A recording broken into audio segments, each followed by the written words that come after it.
ETV YouTube channels లో మీ వ్యాపార ప్రకటనల కోసం ఈ నంబర్కి కాల్ చేయండి.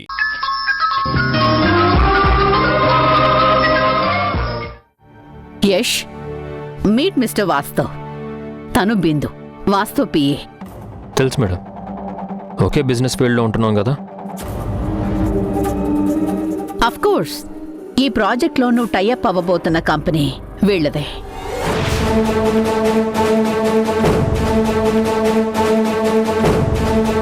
మేడం, ఇంతకుముందు మీ కంపెనీతో కలిసి నేను చాలా ప్రాజెక్ట్స్ చేశాను. అవును, ఇప్పుడు వీళ్లతో కలవాల్సిన అవసరం నాకేముంది? మా కంపెనీ కన్స్ట్రక్షన్స్లో మీకేమన్నా లోడ్ కనబడిందా? జస్ట్ అడుగుతున్నాను అంతే. అదేం లేదు యష్. మరి ఎందుకు ఇలా టైఅప్ అవ్వడం? నేను ఓన్గా చేయగలను. యష్, ఈ ప్రాజెక్ట్లో వీళ్ళని తీసుకోవడానికి మెయిన్ రీజన్ వీళ్ళు చేసిన కొన్ని ఇన్నోవేటివ్ వర్క్స్. అవి నాకు బాగా నచ్చాయి.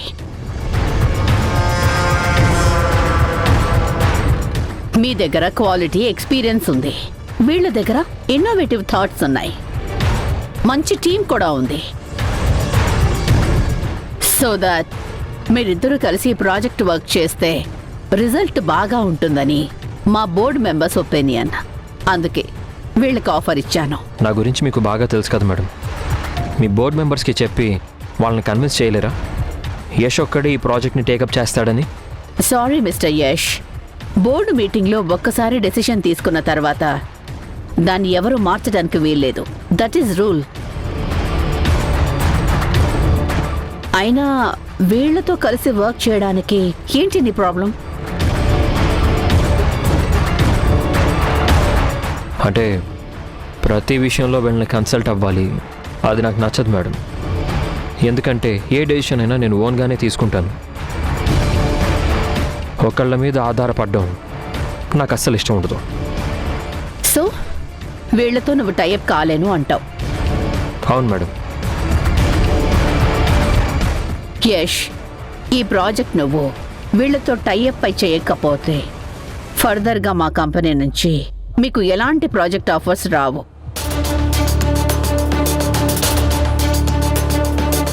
అదే ఆలోచించుకొని ఫైనల్గా నీ డెసిషన్ చెప్పు.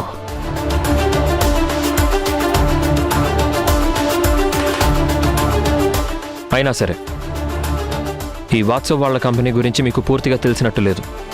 ఇన్నోవేటివ్ థాట్స్ ఇవన్నీ ఒట్టి ట్రాష్ మేడం. ఎంత పెద్ద ప్రాజెక్ట్ డీల్ చేసేంత సీన్ వీళ్ళకి అస్సలు లేదు. యష్, అదేదో నీ ఒక్కడికే ఉందని మేడం ముందు బిల్డప్ ఇవ్వకు. మేడం, ఒకప్పుడు యష్ వాళ్ళ కంపెనీకి క్వాలిటీకి మార్కెట్లో పేరుంది, ఒప్పుకుంటాను. యష్ ప్లేస్ని మేము ఆక్రమించాం. ఆ జలస్తోనే ఇలా మాట్లాడుతున్నాడు. నీలాంటి వాడితో కలిసి వర్క్ చేయడం అంటే నన్ను నేను తగ్గించుకున్నట్టే. ఈ ప్రాజెక్ట్లో నువ్వున్నావని నాకు ముందే తెలిస్తే అసలు నేను ఈ ఆఫీసులో అడుగు పెట్టేవాడిని కాదు. వాస్తవ్ గారు, ప్లీజ్ కంట్రోల్. ఏంటి కంట్రోల్? మన కంపెనీ గురించి మేడం దగ్గర బ్యాడ్గా మాట్లాడుతుంటే కూల్గా ఉండాలా? మేడం, కల్చర్ తెలియని ఇలాంటి వాళ్ళతో నేను వర్క్ చేయలేను. ఈ ప్రాజెక్ట్ చేయడం నాకు ఇష్టం లేదు. ఉంటాను మేడం. వాస్తవ్ గారు, తొందరపడకండి. మీ ఇద్దరి మధ్య ఇంత బిజినెస్ రైవలరీ ఉందని నాకు తెలీదు. మీరిలా ఉంటే ఈ ప్రాజెక్ట్ మీకు ఇవ్వడం కష్టం. ఫైనల్గా చెప్తున్నాను, మీరిద్దరు కాంప్రమైజ్ అయి కలిసి వర్క్ చేస్తానంటేనే ఈ ప్రాజెక్ట్ మీకు ఇస్తాను. ఆలోచించుకోండి. వీళ్ళతో కలవడం అది కల్లో కూడా జరగదు మేడం. సారీ.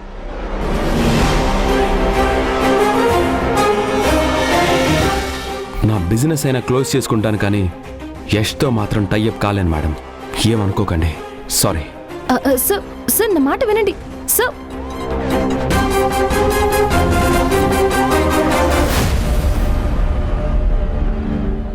దయచేసి పిల్లలకి తల్లిగా ఉండడానికి ప్రయత్నించు. నువ్వు వాళ్ళకి ఎంత క్లోజ్ అయితే అమ్మగా నిన్ను అంతలా నమ్ముతారు.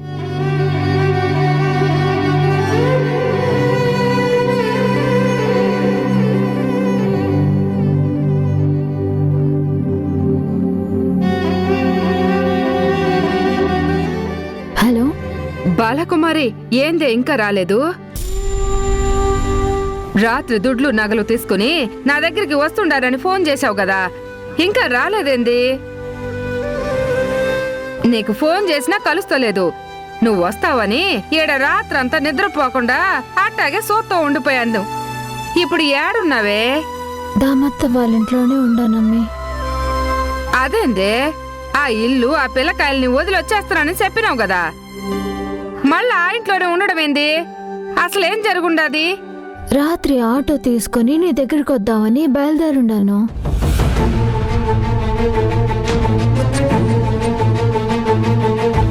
అంత జరుగుండదా? ఆ పిల్లకాయలు యశ్ లేకపోయింటే రాత్రి నా జీవితం నాశనం అయిపోవచ్చేది. తప్పు చేస్తుండనమ్మి. ఈ ఇంట్లో నుంచి వెళ్ళిపోవాలనుకోవటం నా తప్పే. ఏందే నీ మాటలు మారిపోయి ఉండాయి? నా మనసే మారిపోయినదమ్మి. ఇన్నాళ్ళు నన్ను వాళ్ళ అవసరాలకి వాడుకోవాలని చూసిన వాళ్ళు, నన్ను సంపాలని చూసిన వాళ్ళే తప్ప నన్ను రక్షించాలనుకున్న వాళ్ళు ఎవ్వరూ లేరు.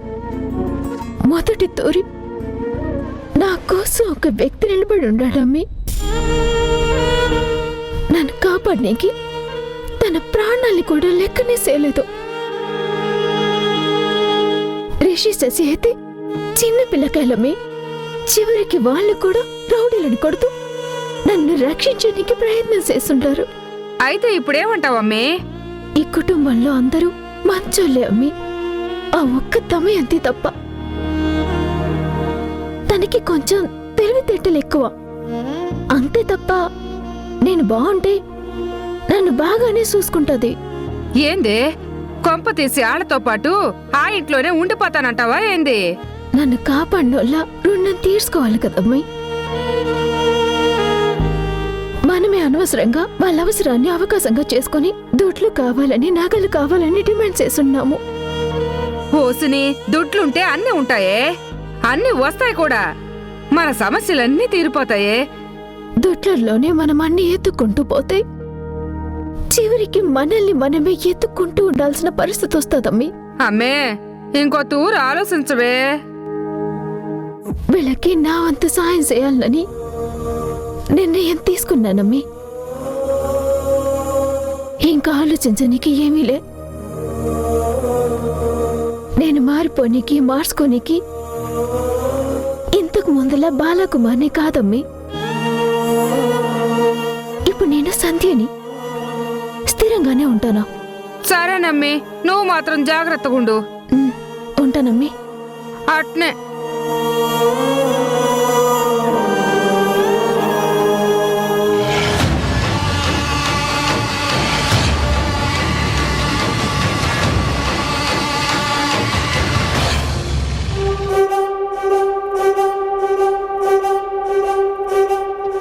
ఈ ప్రాజెక్ట్ నువ్వు వీళ్ళతో టైఅప్ అయి చేయకపోతే ఫర్దర్గా మా కంపెనీ నుంచి మీకు ఎలాంటి ప్రాజెక్ట్ ఆఫర్స్ రావు.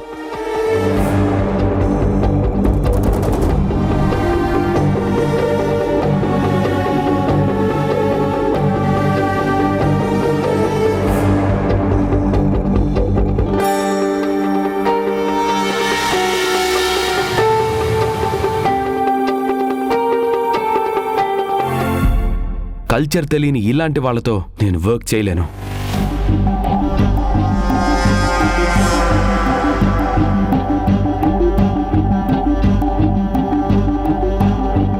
రే యష్, మళ్ళీ మందు మొదలు పెట్టావా?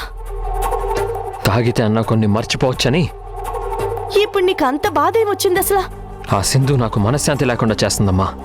ఏం జరిగిందేంటి? సునంద రంగరాజన్ కంపెనీ నుంచి మన కంపెనీకి ఒక ప్రాజెక్ట్ వచ్చింది.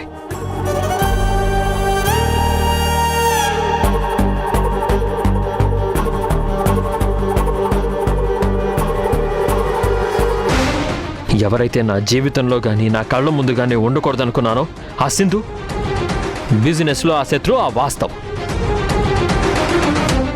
వాళ్ళతో కలిసి నేను ప్రాజెక్ట్ వర్క్ చేయాలా? నాకు డీల్ అవసరం లేదని చెప్పి వచ్చేసాను. మంచి పని చేసావు అసలు. ఆ సింధు నీడ కానీ చూపు కానీ నీ మీద పడటం నాకిష్టం లేదు. దానికి ఎంత దూరంగా ఉంటే మనం అంత ప్రశాంతంగా ఉంటాం. అయినా అసలు ఇలా ఎందుకు జరుగుతుందమ్మా? ఆ సింధుని వదిలించుకోవాలని చూస్తుంటే ప్రతిసారి ఏదో రకంగా నాకు ఎదురవుతూనే ఉంది. అసలు ఎందుకు ఇలా అవుతుందో నాకు అర్థం కావడం లేదు. ఏం చేస్తాంరా, అంతా మన కర్మ. శని పట్టుకున్నట్టు ఆ సింధు మనల్ని పట్టి పీడిస్తుంది. ప్లీజ్ అమ్మా, కాసేపు నన్ను ఒంటరిగా వదిలే. రే యష్, మనసు బాగా లేదని మందు తాగి ఆరోగ్యం పాడు చేసుకుంటావా? ప్లీజ్ అమ్మా, వెళ్ళు.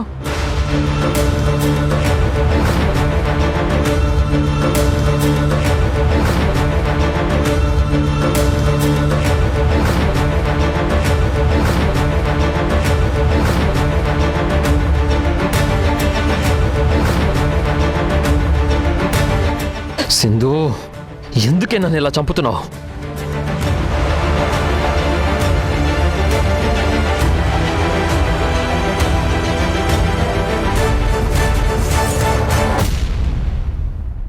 మీతో తూరి మాట్లాడొచ్చునా? చెప్పు. సింధుకి మీకు అసలు ప్రాబ్లం ఏందబ్బి? అది నీకు అనవసరమైన విషయం. వెళ్ళు. మనుషులు నచ్చకపోతే ప్రాజెక్ట్ ఎందుకు వదిలేసుకోవటం అబ్బే? అంటే మళ్ళీ మీకు సింధు దగ్గర అవుతుందేమోనని భయపడతా ఉండారా? సంధ్య, అసలు సింధు గురించి నీకెందుకు? ఇంకెప్పుడు నా పర్సనల్ విషయాల జోలికి రాకు. నీ లిమిట్స్లో నువ్వంటే మంచిది. వెళ్ళు, వెళ్ళు.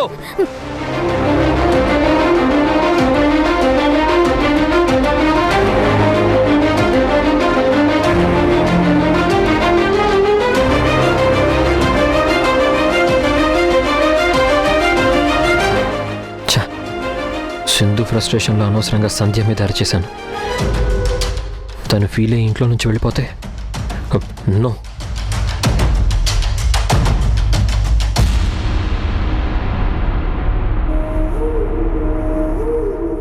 సారీ సంధ్య. దేనికబ్బే? అంటే కోపంలో నీ మీద అరిచేశాను కదా. దానికి నేను ఫీల్ అయి ఉండలా. సంధ్య, నువ్వు నాకేమైనా హెల్ప్ చేయాలనుకుంటే నా పిల్లల్ని అమ్మలా జాగ్రత్తగా చూసుకో. వాళ్ళకి దగ్గరవ్వు. అదే నువ్వు నాకు చేసే పెద్ద సాయం.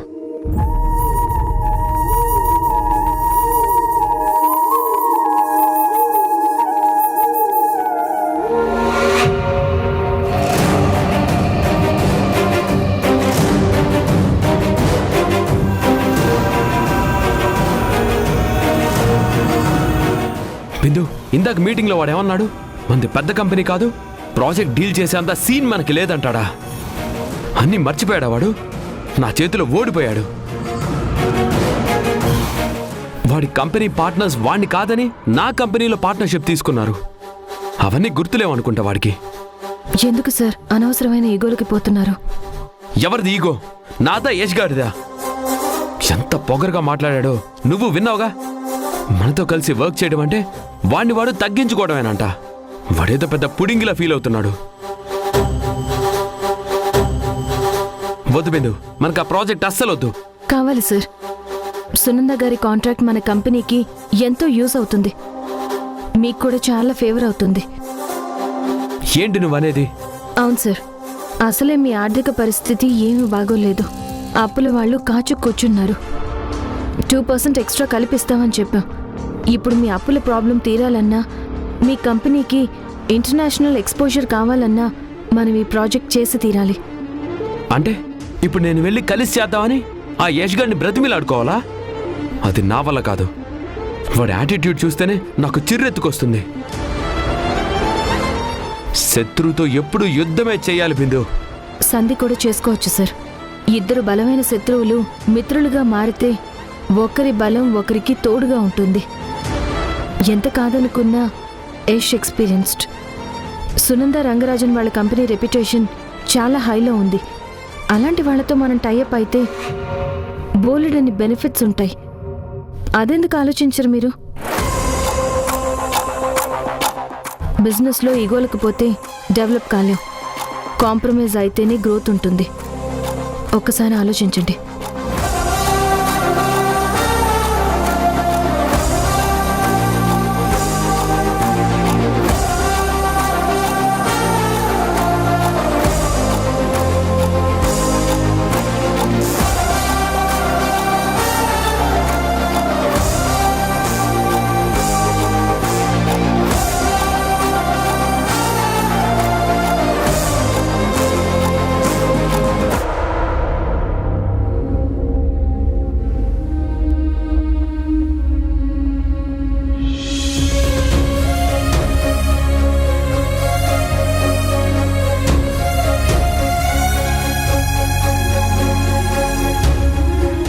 రిషి, కాంపిటీషన్లో ఎందుకు అమ్మ గురించి అలా మాట్లాడావు? నాకేమనిపించిందో అదే మాట్లాడాను. అలా మాట్లాడడం తప్పు కదా. ఏంటి తప్పు? మరి నువ్వు బిందు అమ్మని ఆంటీలో ఎందుకు ఫీల్ అవుతున్నావు? ఎందుకంటే అమ్మని చూస్తే నాకు అమ్మలా అనిపించటం లేదు, అందుకని. నాకు నీలాగే సంధ్య ఆంటీని చూస్తే అమ్మలాగా కనిపించడం లేదు. మనమ్మ నీకు అమ్మలాగా కనిపించకపోవడం ఏంటి? ఏంటో మరి నాకు తెలీదు. మరి నేనేం చేయను?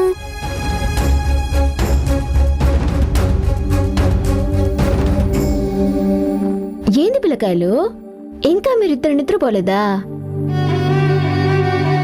ఏదైనా మంచి కథ చెప్పమ్మా, నిద్రపోతాం. సరే. ఓ ఇంట్లో ఓ అమ్మ ఉండేది. తనకి పిల్లకాయలంటే అస్సలు ఇష్టం ఉండేది కాదంట. ఎందుకని? ఎందుకంటే ఆ అమ్మి అదో రకం మనిషి. అయినా సరే ఆ పిల్లకాయలకి ఆ అమ్మి అంటే ఎంతో ప్రేమ. ఓ తూరి ఆ అమ్మికి ఒక పెద్ద ప్రమాదం వచ్చుండది. అప్పుడు ఆ పిల్లకాయలు ఆ అమ్మిని ప్రమాదం నుంచి కాపాడడానికి ప్రయత్నం చేస్తుండారు. దాంతో పిల్లకాయల విషయంలో ఆ అమ్మి మనసులో ఆలోచన మొదలైండది.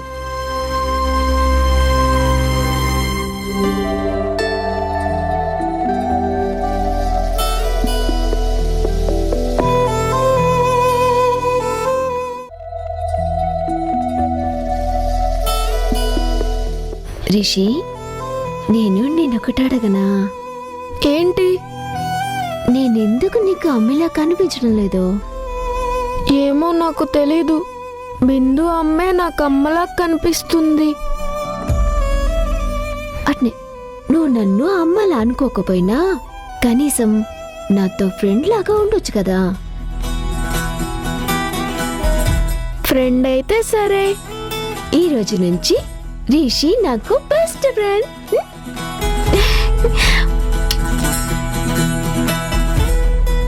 పడుకో.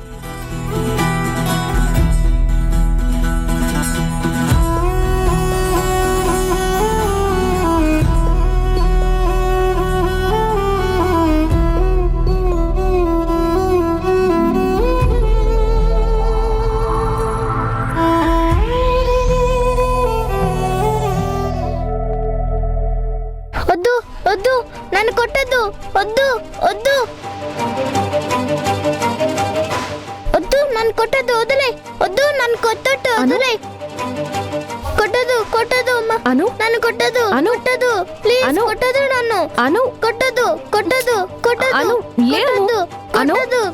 అను, కొట్టకు, కొట్టకండి. అను, లే. ప్లీజ్ కొట్టకండి. అను, కొట్టకండి కొట్టకండి. అను, నిన్నెవరు కొట్టకండి. కొట్టట్లేదు. కొట్టకు, నీకేం కొట్టకు, కాదు. కొట్టకు. కళ్ళు తెరిచి చూడు. అమ్మా, నాకు భయం అను. వేస్తుందమ్మా. అమ్మా అను, అమ్మా అమ్మా అను. అమ్మ, నాకు భయంగా ఉంది. అను, భయపడకను. నేను నీతోనే ఉన్నాను. ధైర్యంగా ఉండు.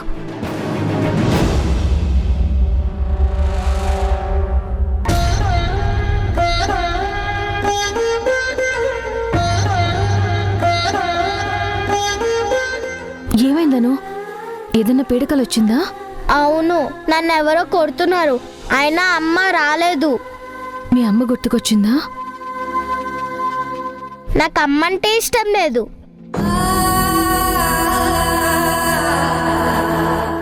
ఎందుకు? ఎందుకు నీకు అమ్మ అంటే ఇష్టం లేదు?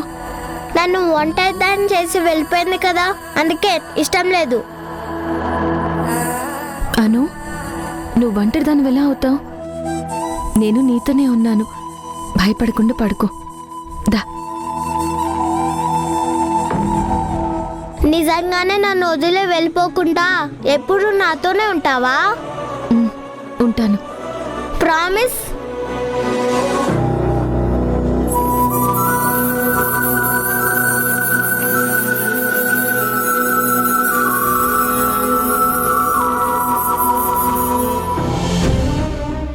ప్రామిస్. అయితే ఇంకా నుంచి మన ఫ్రెండ్స్. అలాగే, మన ఫ్రెండ్స్. నువ్వు పడుకో. పడుకో.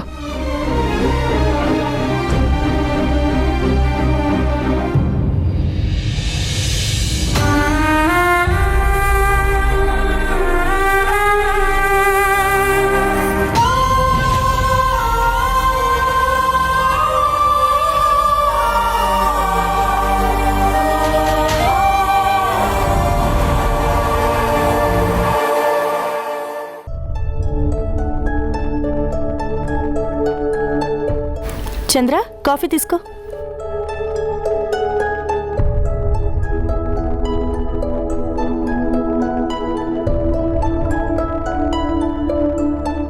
తాము పిల్లలు ఇంకా లేవలేదేంటి? లేటుగా పడుకున్నారేమో చంద్ర. లేటుగా పడుకున్నారా లేక సంధ్య పిల్లల్ని వేరేగా పడుకోబెట్టిందా? పిల్లలంటే తనకి పడదు కదా. చూద్దాం పద చంద్ర. పద.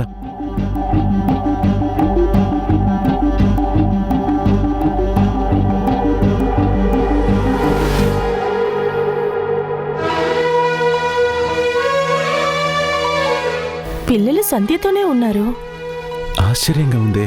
మనం చూస్తామని ఇలా చేసిందా లేక నిజంగానే సంధ్యతో పడుకున్నారా? ఉండు లేపడుగుతాను. వద్దు చంద్ర, హాయిగా నిద్రపోతున్నారు. కాసేపు పడుకొని పద.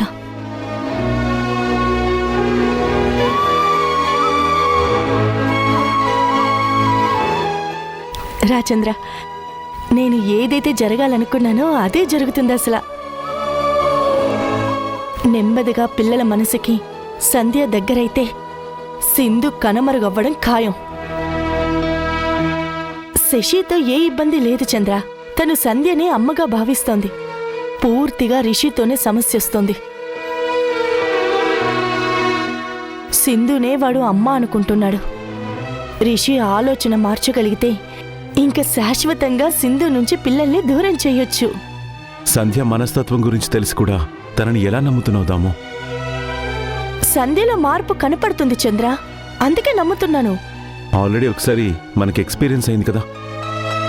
లేదు, సంధ్య ఇంతకు ముందులా లేదు. పిల్లల విషయంలో అమ్మగా తప్పకుండా పాస్ అవుతుంది. ఆ సింధు పీడ విరగడవుతుంది. చూస్తూ ఉండు చంద్ర. చూస్తాను.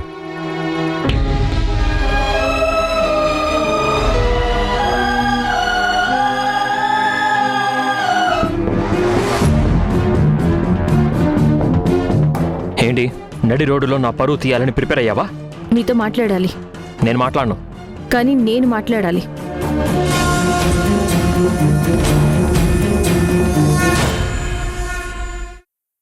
ఈటీవీ విన్ యాప్ రోజుకి కేవలం రూపాయి మాత్రమే. ఇప్పుడే ఈటీవీ విన్ యాప్ డౌన్లోడ్ చేసి సబ్స్క్రైబ్ చేయండి.